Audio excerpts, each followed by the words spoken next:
cyclic voltammetry, suppose this is the way these things are going, but from 0.01 to 0.002 to 0.0 to 0.002, 0.004, 0.06, 0.08. So this potential is not conveyed linearly, it is going in stepwise, like Ashok told in morning. So what system is doing from inside, it is doing series of chronoamperometry, means chronopotentiometry. That means it is keeping potential constant and reading out the current, and after 15 second or 5 second it is taking current, that current value, and it is giving this point, this point, this point. So now I am going to show you how this chronopotentiometry and chronoamperometry works. Chronopotentiometry means keeping potential constant, chronoamperometry means keeping current constant. So now chronopotentiometry.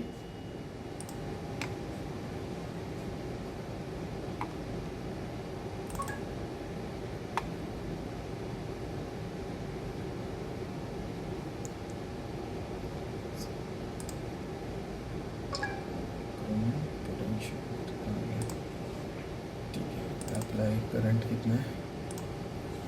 Let's say I am doing 0.5, मतलब 5 milliampere, and duration is, let's say 600 second with the time interval. This time interval is the gap at which my system should take a point. So when I increase to 2, this estimated number of points becomes 300. If I will make 20, it will be more or less 30.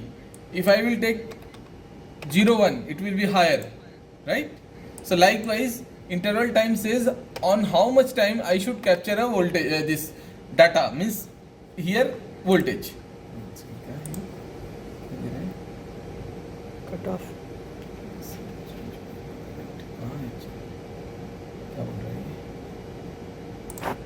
Option में जाके वो current बढ़ाना पड़ेगा. Okay okay okay, नहीं ऐसा तो नहीं है, वो डबल क्लिक कर रहा है, ऑटो लैब इसमें आना पड़ेगा. कहाँ पे करंट? अच्छा 100 मिलीएम्पियर. गुड. या सर ये करंट नहीं चेंज किया आप, रिवर्स का, कौन सा? डिस्चार्ज का. ठीक है, उसकी ज़रूरत है, हम जीसीटी थोड़ा कर रहे हैं हम लोग. अच्छा. See,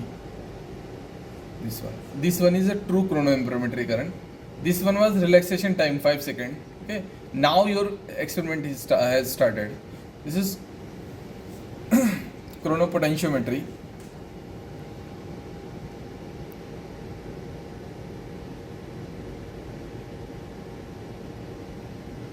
So ideally it should be a constant, having a zero slope, right? But with time it will increase. Just see, it will increase, but it won't increase that much.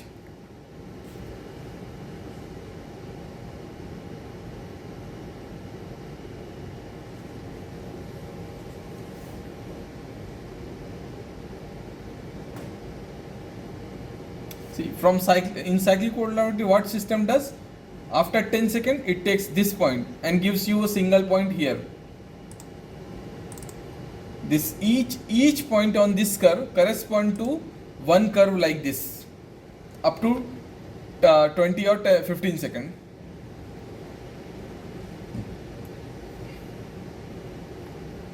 Current को क्या average देखता है क्या वो? नहीं sir, क्या करता है इस सिस्टम में, ये अप्लाई करता है इतना जितना पोटेंशियल. लेट्स से मैं इस बायस पे हूँ, कहाँ गया साइक्लिक वोल्टेज, लेट्स से मैं 0.04 पे हूँ ना, तो ये 0.04 अप्लाई करता है और क्रोनो अंदर ही अंदर करता है. ठीक है, फिर लेट से 10 सेकेंड, ये 5 सेकेंड के बाद ये जो पॉइंट आया है ये वाला, कहाँ गया, वैल्यू देता है, ये वैल्यू उठा के यहाँ दे देता है. ये वो इंस्टेंटेनियस, इसका एक पॉइंट इसका ये हो गया. हाँ, मतलब एवरेज नहीं होता, वो एवरेज नहीं होता, इंस्टेंट पॉइंट होता है. सर एक्चुअली होना ये चाहिए ना, जैसे ये करवाया, देखिए सर, ये कर्व, जैसे ये कर्व देखिए डिक्रीज हो रहा है ना ये, तो ये सरफेस की प्रॉपर्टी ये डिपेंड करता है कि सरफेस आपका कैसा है. ठीक है, तो अब ये यहाँ पे तो ऑलमोस्ट ये लीनियर ही दिखा रहा है. देखिए अब इंक्रीज हुआ, अब डिक्रीज हुआ अचानक से. तो ये चेंजेस क्यों आ रहे हैं? क्योंकि आपके सरफेस पे ऐसा स्पीसीज फॉर्म हो रहा है जो करंट को फर्दर इंक्रीज कर रहा है और हिंडर कर रहा है. फिर यहाँ अचानक से डिक्रीज हुआ, फिर अगेन इंक्रीज होना चालू होगा. ये बेसिकली क्रोनो पोटेंशियोमेट्री और क्रोनो एम्पीरोमेट्री स्टडी क्यों की जाती है, आपका जो कैटलिस्ट है सरफेस पे वो कितना स्टेबल है, मतलब कोई रिएक्शन हो रही है तो उसमें कैटलिस्ट पे चेंजेस क्या आ सकते हैं, उसके लिए हम लोग क्रोनो एम्पीरोमेट्री और क्रोनो पोटेंशियोमेट्री करते हैं। साइक्लिक वोल्टामेट्री क्या करते हैं, सिस्टम कितना रिवर्सिबल है वो चेक करने के लिए।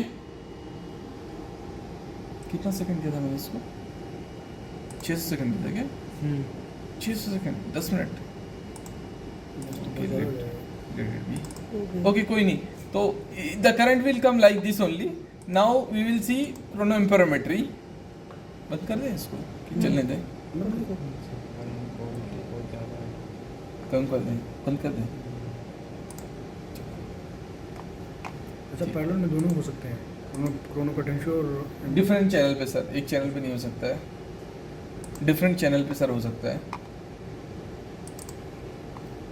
आप यहाँ पोटेंशियल अप्लाई करना है हमें, लेट से मैंने अप्लाई कर दिया 0.5 वोल्ट, ठीक है, तो और यहाँ पे ऑटो लैब कंट्रोल में जाके करंट जो है उसको कर देते हैं इंटर।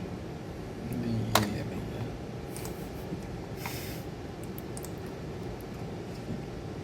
अब देखिए 10 सेकंड में जान दो, पहले 5 सेकंड क्योंकि वो रिलैक्सेशन टाइम उसका, हाँ ठीक है।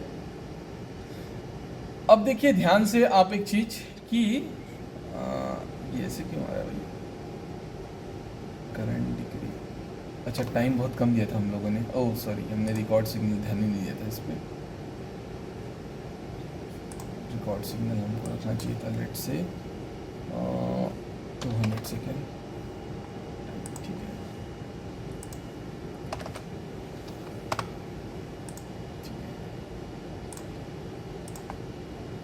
ये है ना, सही है ना, 200 का देगा, हाँ ठीक है, ओके 200 सेकेंड। अब देखिए उसमें क्रोनो पोटेंशियोमेट्री वाला कहाँ है ग्राफ, क्रोनो पोटेंशियोमेट्री, ये ग्राफ देखिए आपका समय के साथ करंट ये बढ़ा है, क्या है, पोटेंशियल बढ़ा है, जबकि यहाँ पे समय के साथ करंट डिक्रीज हो रहा है। ऐसा क्यों हो रहा होगा, सोचिए थोड़ा सा। यहाँ पे टाइम के साथ पोटेंशियल डिक्रीज हो रहा है, वहां पे टाइम के साथ करंट इंक्रीज कर रहा था, राइट। होना क्या चाहिए, आइडियली क्या होना चाहिए, आइडियली जैसे मैंने तभी बताया था वहां पे, आइडियली इसको स्ट्रेट लाइन रहना चाहिए, आइडियली इसको भी स्ट्रेट लाइन रहना चाहिए, लेकिन ये डिक्रीज हो रहा है और वो इंक्रीज हो रहा है। ये प्रॉपर्टी आपके सिस्टम की प्रॉपर्टी है, आपके कैटलिस्ट की प्रॉपर्टी है ये, ठीक है ना। कैटलिस्ट के सरफेस पे for a constant potential current decrease होगा, क्योंकि सरफेस पे टाइम के साथ अगर मैं पोटेंशियल सेम रखा हूं तो रिएक्शन रेट डिक्रीज होने लगेगा, इसीलिए हम लोग को डिक्रीज्ड करंट मिला। लेकिन वहां पे मैंने क्या किया था कि करंट कांस्टेंट रखा था, मतलब मैंने क्या किया था, जो रेट ऑफ रिएक्शन है उसको कांस्टेंट रखा है और मैं पोटेंशियल देख रहा हूं कितना हो रहा है। तो ऑब्वियस सी बात है कि यहाँ पे जब पोटेंशियल रखने पे रेट ऑफ रिएक्शन डिक्रीज हो रहा है तो सेम रेट ऑफ रिएक्शन बनाने के लिए पोटेंशियल आपका बढ़ेगा, इसीलिए आपको यहाँ पे बढ़ा हुआ पोटेंशियल मिला है, देखिए यहाँ पे, ठीक है। तो वो फिजिकल ओरिजिन है उसका, ये ऑलवेज डिक्रीज हो जाएगा, आफ्टर सम टाइम ये कांस्टेंट हो जाएगा, ओके। तो यही दो चीज क्रोनो एम्पीरोमेट्री और पोटेंशियोमेट्री आपके कैटलिस्ट की स्टेबिलिटी इसी फॉर्म में बताती है आपको।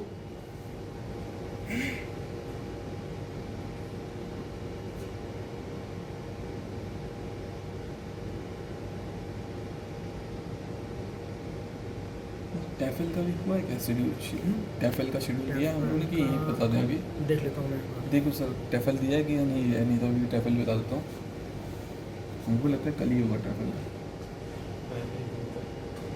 आज ही था टैफल, कर देंगे ना, क्या है, 2 मिनट यहाँ पे होगा टैफल।